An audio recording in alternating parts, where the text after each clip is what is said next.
اعوذ باللہ من الشیطان الرجیم بسم اللہ الرحمن الرحیم اللہم صلی علی سیدنا و مولانا محمد و علی آلہ و صحبہ وبارک وسلم۔ میرے تمام دیکھنے والے بہن بھائیوں کو میری طرف سے السلام علیکم ورحمۃ اللہ وبرکاتہ۔ اللہ تبارک و تعالیٰ کا بڑا بے پایا لطف و کرم ہے اور اس کا خاص کرم ہے، اس کی عنایت ہے، اس کی عطا ہے، سخا ہے کہ اس نے ایک اور دن ہمیں عطا کیا اپنے محبوب صلی اللہ علیہ وآلہ وسلم کی ذات اقدس پر درود و سلام پڑھنے کے لیے اور ہماری توبہ اپنی بارگاہ میں قبول کرنے کے لیے اور اس کے محبوب کی اہل بیت اطہار سے محبت کا اظہار کرنے کے لیے۔ اور اللہ رب العزت آپ پر کرم فرمائے، ماہ ذی الحج کا آغاز ہو چکا ہے اور آپ تمام اہل اسلام کو، جو محبت ہیں رکھتے ہیں دین اسلام سے، ان سب کو اس ماہ مبارک اسلامک ماہ کی بہت بہت مبارک ہو، اور جو زائرین کعبہ ہیں ان کو بہت بہت مبارک ہو کہ اللہ رب العزت کے کرم سے وہ اللہ رب العزت کی بارگاہ میں اس دفعہ حاضر ہوں گے۔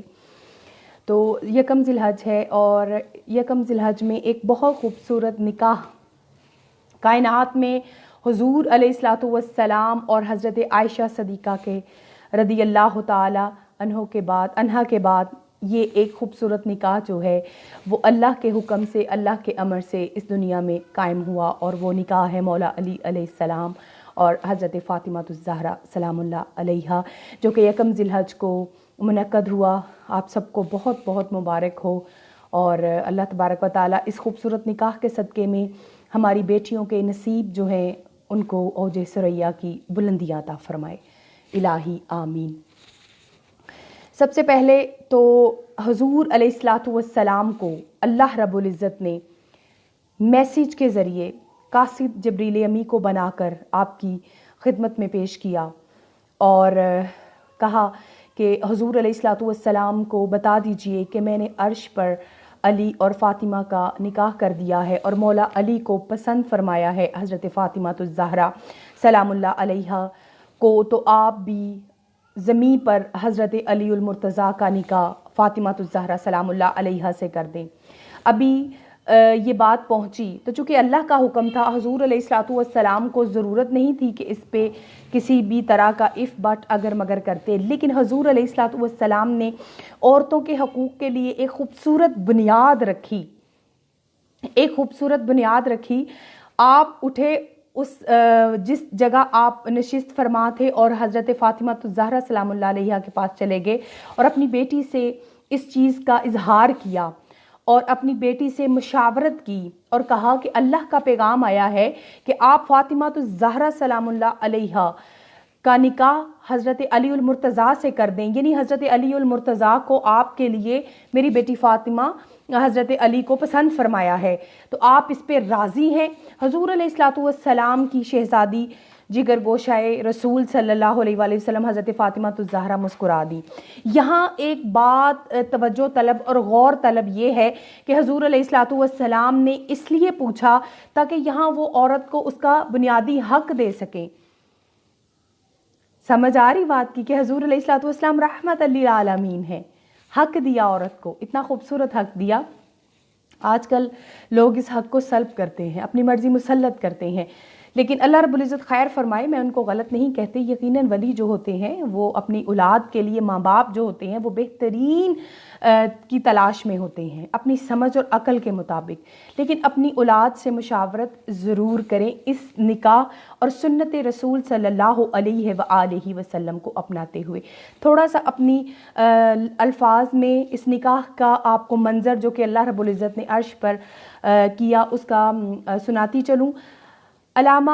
صفوری شافعی رحمۃ اللہ تعالی علیہ اپنی کتاب نزہۃ المجالس میں بیان فرماتے ہیں کہ اللہ رب العزت نے جب حضرت علی المرتضیٰ اور فاطمہ الزہرا کا اوپر نکاح کروایا تو وہاں پہ 70,000 فرشتوں کو، جو کہ معتبر فرشتے تھے کہ ورنہ تو کروڑوں اربوں کی تعداد میں ہیں، ان کو مدعو کیا اور طوبہ درخت کو حکم دیا کہ یاقوت کی برسات کر دو اور حور و غلماں کو کہا کہ جنت کو سنوار دو، کیونکہ آج علی اور فاطمہ الزہرا سلام اللہ علیہا کا نکاح ہے، اور طوبہ درخت نے جو ہے وہ یاقوت کی برسات کی۔ اس کے علاوہ وہ جو حوریں بڑے بڑے تھال لے کر آئی تھیں جن کو حکم دیا، انہوں نے یاقوت ان تھالوں میں بھر لیے۔ اگر وہ بانٹتی رہیں تو وہ قیامت تک وہ تھال وہ یاقوت ختم نہ ہوں۔ یہ شادی ہوئی تھی اتنی خوبصورت، فرش پر وہ سادہ سی شادی تھی مگر عرش پر وہ دھوم دھام سے شادی ہوئی تھی۔ اس کا حوالہ میں نے دے دیا ہے، آپ لوگ پڑھ سکتے ہیں۔ اس کے علاوہ حضرت علی المرتضیٰ جو ہیں انہوں نے فاطمہ الزہرا سلام اللہ علیہا کا حق مہر بھی لکھا، آج کا دور، اور پھر ادا بھی کیا۔ یہاں پہ اس تناظر میں بات کرنا چاہتی ہوں کہ یہ شادی بڑی خوبصورت شادی تھی کائنات میں۔ یہاں رک حضور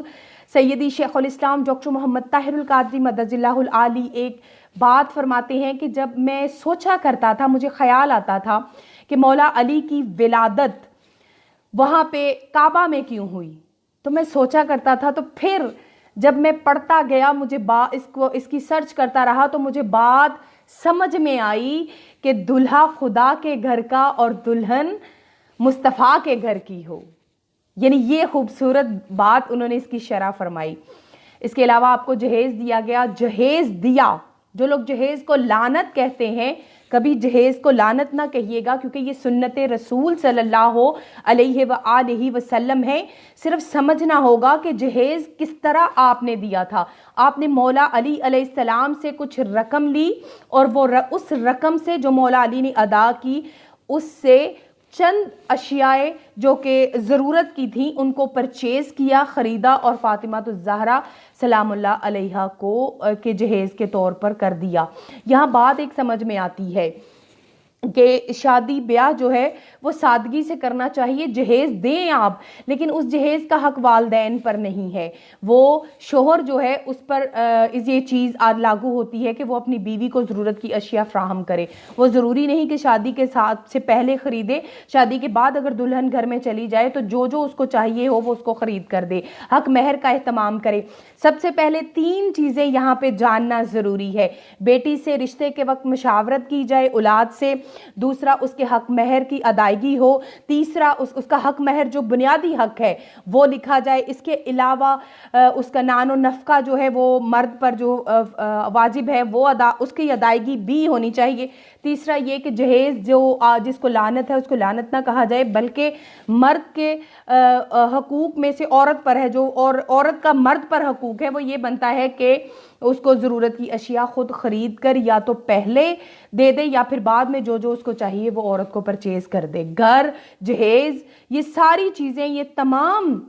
جو ضروریات اور حقوق ہیں وہ مرد پر ہیں، عورت کے۔ تو اس طرح سے یہ خوبصورت نکاح جو ہے وہ اپنے پایہ تکمیل تک پہنچتا ہے۔ اللہ رب العزت فاطمہ الزہرا سلام اللہ علیہا کے خوبصورت نکاح کو ہمارے لیے اور ہماری بچیوں کے لیے باعث رحمت رکھے۔ اللہ رب العزت آپ سب کا حامی و ناصر ہو۔ السلام علیکم ورحمۃ اللہ وبرکاتہ۔